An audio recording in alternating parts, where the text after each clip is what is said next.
I'm here with Lucy Adams, and today we're going to be talking about the changing landscape of organisations over the next 10 or 15 years and how that is going to impact upon the behaviours and roles that colleagues will play, and looking at a few tips and techniques in terms of how we can help people build their emotional resilience.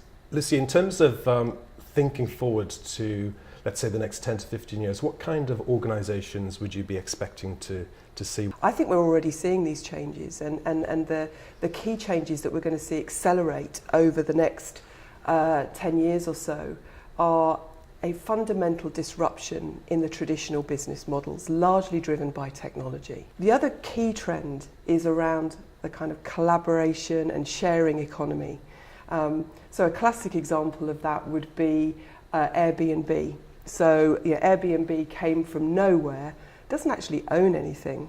Airbnb's kind of northwestern office is about the size of this room. It's relatively small, and yet it has more beds available per night than the Intercontinental hotel chain. And then I think the final change that we're seeing is a real increasing demand from people who use our services, our customers and clients, for an increased level of personalisation. When we look at the implications of this disrupted world, it's about people having to work with new technology, to use and develop different skills, to work with different people in different teams, to work in a more sharing and collaborative way, sometimes working in different geographical locations, managing virtual teams.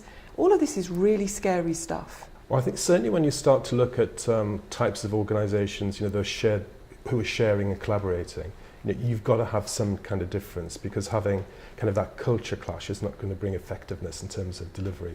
So, in my own world of Orbis, that's the East Sussex and Surrey partnership, but equally when I've been around looking at OneSource in the London Borough of Havering and Newham, LGSS, they're equally experiencing that need to have to look at ways of being able to engage with kind of their team members to actually achieve something better and different. What we're seeing are things like people moving away from very huge long lists of rules and compliance and loads of policies to much more of a kind of freedom within a framework. So to give you an example, Netflix, we all kind of loving Netflix at the moment. What they did with their expenses policy was to say, do the right thing by Netflix, not you can claim for this, you can't claim for that, and huge long lists of rules. It's just that sense of we trust you, we want you to use your judgment. And Wigan Council is another example of where they've managed to really transform the look and feel of their organisation. And some of the kind of basic, kind of simple changes we've been trying to achieve in the Orbis world, creating our kind of epic champions. So for us, that's about the behaviours being expertise, passion, innovation, with customers at the heart of what we're doing, and getting communities of colleagues to actually go out there and champion these behaviours and promote it is really a great way, and you can actually get that real look and feel and momentum of change happening across the organisation. We're looking for individuals to come up with their own ideas around how to do things differently. We're looking for them to come up with their own ideas about how they can perhaps save money. We're really looking for kind of a raft of entrepreneurs rather than a load of people who are compliant. Are you seeing those kind of similar needs in your world?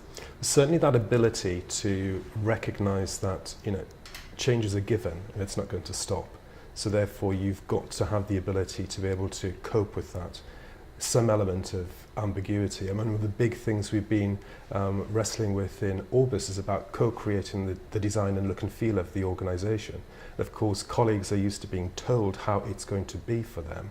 And of course, one of the kickbacks from co-creating is that you've got to therefore be comfortable with the fact that nothing exists and therefore there is ambiguity there. Having a part to play in the organisation, bringing something in terms of that flexibility which digital technology will help us to do, connecting people together across different parts of public sector, creating those community of specialists, promoting the learning and rewarding and recognising people. And often it's kind of small things like, thank you, but celebrating the successes which actually do take place, because we've got some brilliant examples of innovation and creativity which takes place.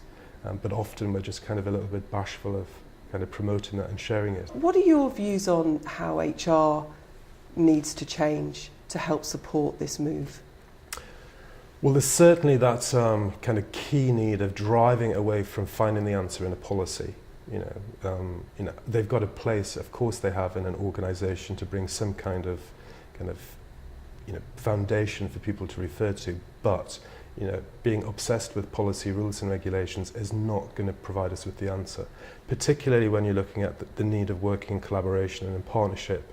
You've got a plethora of policies across health, local government, central government, third sector, plus working with private sector partners. We have got to be more flexible in the way that we think, and also being willing to give something a go. Anyone who works in HR and OD should be spending time out in the business and actually experiencing what's happening, and having bringing that back into the HR profession, I think, is really valuable. I've noticed in the last 18 months a real increase in curiosity about how we can do things differently, increasing frustration that the old ways of doing things are just not working.